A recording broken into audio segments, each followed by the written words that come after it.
आपने छल से मेरा पति छीना। राम बनो, सीता मिलेगी पर साथ छिन जाएगा। कृष्ण बनोगे, प्रेम मिलेगा, पर राधा से पूर्ण मिलन कभी नहीं होगा। क्या आप जानते हैं, भगवान विष्णु को एक स्त्री ने ऐसा श्राप दिया था जिसकी वजह से उनके हर अवतार का प्रेम अधूरा रह गया। एक पतिव्रता स्त्री का श्राप जिसने राम को सीता से अलग किया और कृष्ण को राधा से, और उसी श्राप के कारण आज भी भगवान विष्णु की पूजा तुलसी के बिना अधूरी मानी जाती है। रुकिए, क्योंकि यह कहानी सिर्फ श्राप की नहीं, ये एक स्त्री के टूटे विश्वास, दर्द और दिव्य शक्ति की कहानी है। सृष्टि का समय था, असुरों का अत्याचार बढ़ चुका था। उनमें सबसे शक्तिशाली था जलंधर। जलंधर को अजय बनाती थी उसकी पत्नी वृंदा की पतिव्रता शक्ति। वृंदा का तप, उसकी अटूट श्रद्धा उसके पति के चारों ओर एक दिव्य कवच बनाकर खड़ी थी। देवता युद्ध में हारने लगे, स्वर्ग डगमगाने लगा।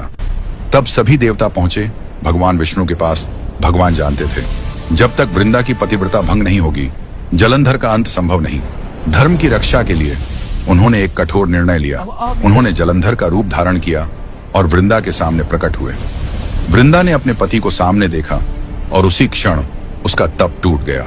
उधर युद्ध भूमि में जलंधर का कवच नष्ट हुआ और उसका वध हो गया। जब वृंदा को सत्य का आभास हुआ, उसकी आत्मा कांप उठी। जिस भगवान को वह पूजती थी, उन्हीं ने उसकी श्रद्धा को हथियार बना लिया था। उसकी आंखों में आंसू थे, पर आवाज में अग्नि। वह बोली, जैसे आपने छल से मेरा पति छीना, वैसे ही आपका हर अवतार अधूरा रहेगा। राम बनोगे, सीता मिलेगी, पर साथ छिन जाएगा। कृष्ण बनोगे, प्रेम मिलेगा, पर राधा से पूर्ण मिलन कभी नहीं होगा। क्षण भर को सृष्टि थम गई।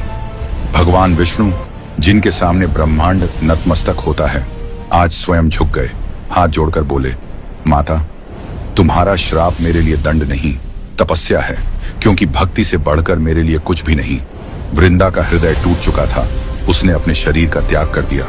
उस देह से निकला दिव्य प्रकाश, और उस प्रकाश से जन्म हुआ तुलसी। तुलसी जो केवल एक पौधा नहीं, एक स्त्री की आस्था, पीड़ा और सत्य का प्रतीक है। भगवान विष्णु ने वचन दिया, जहां जहां मेरी पूजा होगी, वहां तुम्हारा स्थान सबसे ऊंचा होगा। तुम्हारे बिना मेरी आराधना अधूरी रहेगी। इसीलिए आज भी भगवान विष्णु की पूजा तुलसी के बिना पूर्ण नहीं मानी जाती। और शायद इसीलिए उनके हर अवतार में प्रेम तो मिला, पर पूर्ण मिलन नहीं। तो कमेंट में लिखिए, जय मां तुलसी।